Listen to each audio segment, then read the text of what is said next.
Assalamualaikum warahmatullahi wabarakatuh. Waalaikumsalam warahmatullahi wabarakatuh. Ya, kita dapat berjumpa lagi ya pada malam hari ini.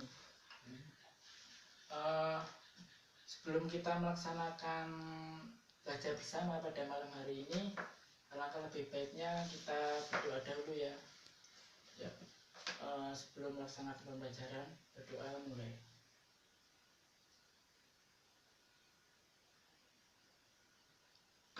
Berdoa selesai. Ya, sebelumnya kami boleh mempersiapkan dahulu materi yang sudah saya berikan, bukunya sama pulpen.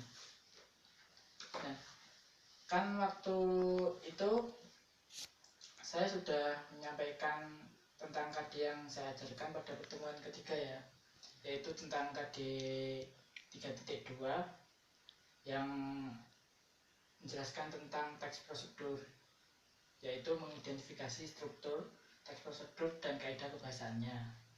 Nah, untuk pertemuan kali ini kita akan meneruskan pembahasan pada pertemuan yang ketiga pada waktu itu. Tapi sebelumnya saya punya satu yel-yel yang dapat kita laksanakan bersama-sama. Nah, yel-yelnya yaitu apabila saya berkata bahasa Indonesia atau bertanya bahasa Indonesia, kemudian kita sama-sama menjawab semangat bahasa, semangat belajar bahasa Indonesia, siap gitu ya? Ya. Siap? Siap. Yuk, kita praktekkan bersama-sama.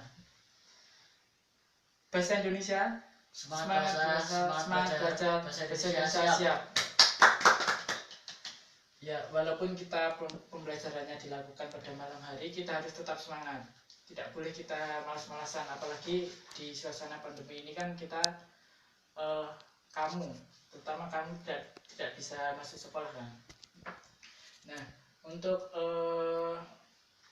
menyinggung sedikit tentang pertemuan pada waktu lalu, pertemuan yang ketiga, kan saya sudah memberikan sebuah contoh teks prosedur. Kemudian saya perintahkan untuk mengidentifikasi struktur dan kaidah kebahasaannya kan.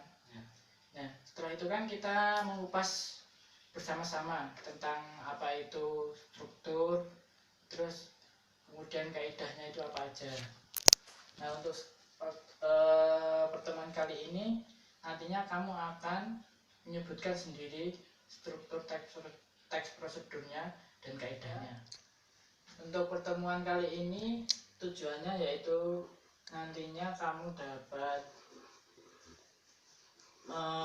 mengerjakan soal, dapat menentukan pola pengembangan dalam menulis teks prosedur, dan menulis teks prosedur berdasarkan struktur dan kebahasaan dengan rasa ingin tahu, kerjasama, dan tanggung jawab, sikap sahabat komunikatif selama proses pembelajaran. Kemudian untuk langkah-langkahnya nanti saya berikan sebuah teks prosedur, kemudian kamu harus menentukan strukturnya dan kaidahnya sendiri. Kalau pertemuan waktu lalu kan kita melakukannya bersama-sama untuk menentukannya. Nantinya kamu mengerjakannya secara sendiri. Nah, untuk penilaiannya sendiri nanti saya akan melihat hasil pekerjaan kamu. Nah, langsung saja ya. Saya akan memberikan contohnya. Nah, ini adalah contohnya. Nah, itu kan sudah saya berikan contoh. Bukan contoh sih, ini teks prosedurnya. Nah, dari teks prosedur ini kamu identifikasi dahulu, kamu baca sekilas. Kemudian kamu tentukan strukturnya dan kaidahnya. Seperti yang kita lakukan pada pertemuan yang lalu, kan kita sudah melakukannya, mengidentifikasi secara bersama-sama. Ya, bisa dilakukan sekarang. Kamu cermati aja, dibaca dalam hati aja.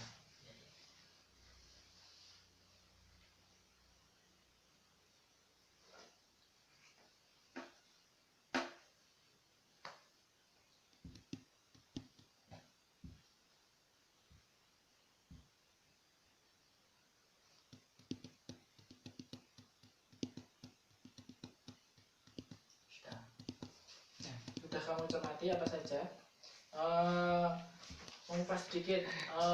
Coba sebutkan struktur dari teks prosedur itu ada apa aja strukturnya. Kan strukturnya itu sudah saya bahas pada pertemuan minggu lalu. Coba saya ingin mengetes pengetahuan kamu sedikit.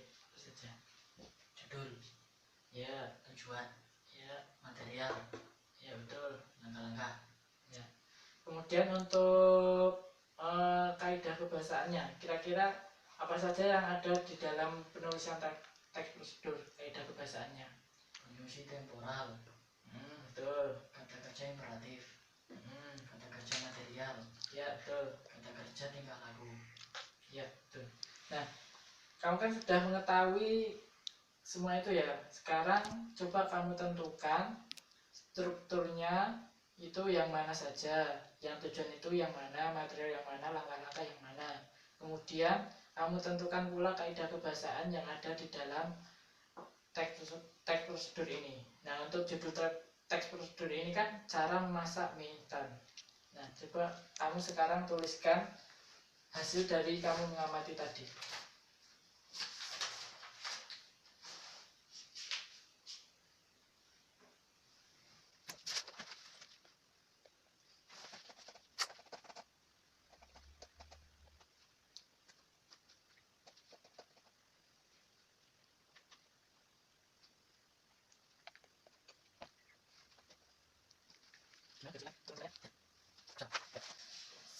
Sekarang kamu bacakan dahulu.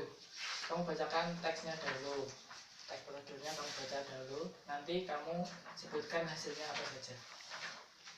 Cara memasak mie instan. Mie instan adalah makanan yang sering kita jumpai. Selain harganya murah, mie instan juga mudah untuk dimasak. Berikut adalah cara-cara memasak mie instan. Bahan yang dibutuhkan adalah mie instan 1 bungkus, air secukupnya.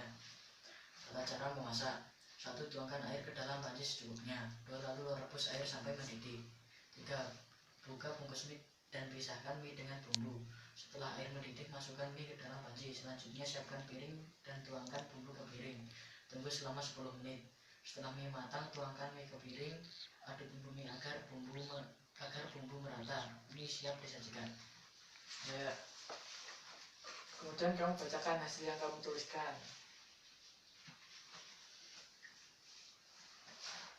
Tujuan: tata cara memasak mie. Betul. Material: bahan yang dibutuhkan adalah mie instan 1 bungkus, air secukupnya. Langkah-langkah tata cara memasak: 1. Tuangkan air ke dalam panci secukupnya. 2. Lalu rebus air sampai mendidih. 3. Buka bungkus mie dan pisahkan mie dengan bumbu. 4. Setelah air mendidih, masukkan mie ke dalam panci. 5. Selanjutnya tuangkan bumbu Piring. Iya.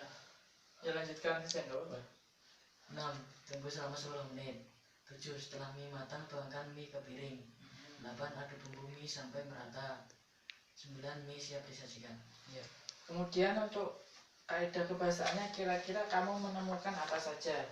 Kan kaidah kebahasaannya itu ada 4. Konjungsi temporal. Konjungsi temporal itu kata penghubung.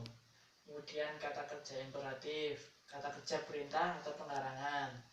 Terus kata kerja material yang berhubungan dengan tindakan, kemudian kata kerja tingkah laku yang berhubungan dengan perbuatan. Coba kamu menemukan apa saja kira-kira di dalam teks prosedur cara memasak mie instan. Coba kamu sebutkan apa saja yang kamu temukan. Konjungsi temporal. Lalu selanjutnya setelah. Ya betul. Kata kerja imperatif: tuangkan air ke dalam panci secukupnya. Tunggu 10 menit. Kata kerja material: tuangkan. Kata kerja tingkah laku: tunggu. Nah, selain itu juga masih banyak lagi kok. Contohnya kata kerja imperatif ya. Tuangkan air ke dalam panci secukupnya, tunggu selama 10 menit. Itu merupakan perintah. Nah, kalau yang lainnya masih ada banyak.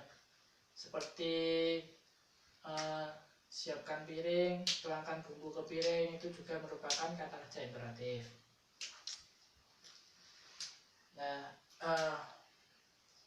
untuk saya kira kamu sudah paham ya tentang struktur dan kaidahnya, dan kamu juga sudah menentukannya sendiri. Nah, untuk apa? Kan tadi sudah saya jelaskan, kita sudah melakukan pembelajaran juga, kami sudah memberikan soal yang saya berikan, kemudian juga sudah menghasilkan hasilnya. Selanjutnya kita menyimpulkan apa yang kita dapatkan dari belajar bersama pada malam hari ini. Nah, dari kesimpulannya, pada teks prosedur itu terdapat 3 struktur. Yang pertama tujuan, kemudian material, kemudian langkah-langkah. Nah, coba kamu sebutkan tujuan itu mengapa sih, artinya gitu. Tujuan berisikan hasil akhir yang akan dicapai apabila prosedur dilakukan. Ya, contohnya pada teks prosedur yang tadi, yang cara memasak mie instan, kan tujuannya yaitu membuat mie instan. Nah, dari kita setelah membuat mie instan itu kan kita akan memakannya.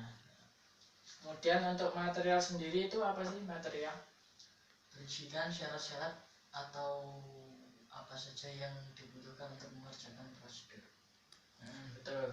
Biasanya material itu berisikan atau menjelaskan tentang bahan-bahan yang akan digunakan, bahan-bahan yang akan dibutuhkan, kemudian alat-alat yang digunakan. Kalau langkah-langkah, pastinya kamu sudah tahu lah langkah-langkah, yaitu cara melakukannya. Kemudian untuk kaidah kebahasaannya, kita dapat menemukan 4 kaidah kebahasaan. Yang pertama konjungsi temporal, kata kerja imperatif, kata kerja material, kata kerja tingkah laku. Nah, coba kamu jelaskan salah satu saja apa yang kamu ketahui, terserah kamu. Kata kerja imperatif yaitu langkah-langkah teks prosedur yang berisikan kalimat perintah atau larangan. Ya, betul sekali. Nah, jadi kalau kata kerja imperatif itu kalimat yang merupakan sebuah perintah atau larangan. Sudah kamu bacakan tadi kan, kamu juga sudah mengidentifikasinya. Nah, dari makna pembelajaran malam hari ini, hikmahnya apabila kamu di sekolah disuruh membuat teks prosedur, kamu dapat membuat teks prosedur ini dengan baik, yaitu sesuai dengan struktur dan kaidah kebahasaan yang benar. Jadi ketika nantinya di sekolah kamu diberikan tugas untuk membuat teks prosedur, kamu kan sudah mempelajari dahulu, jadinya nanti kamu bisa membuat teks prosedur itu sesuai dengan struktur dan kaidah kebahasaan yang benar. Nah, saya kira pembelajaran pada malam hari ini kita cukupkan, dan saya juga minta maaf ya apabila dari keempat pertemuan ini kurang maksimal ataupun masih ada kesalahan atau masih ada kekeliruan dalam mengajar. Dan semoga ilmu yang saya ajarkan dapat bermanfaat buat kita semua. Nah, sebelum menutup pembelajaran, mari kita berdoa dahulu. Berdoa, mulai. Berdoa selesai. Akhirul kalam, wabillahi taufiq wal hidayah. Wassalamualaikum warahmatullahi wabarakatuh. Waalaikumsalam warahmatullahi wabarakatuh.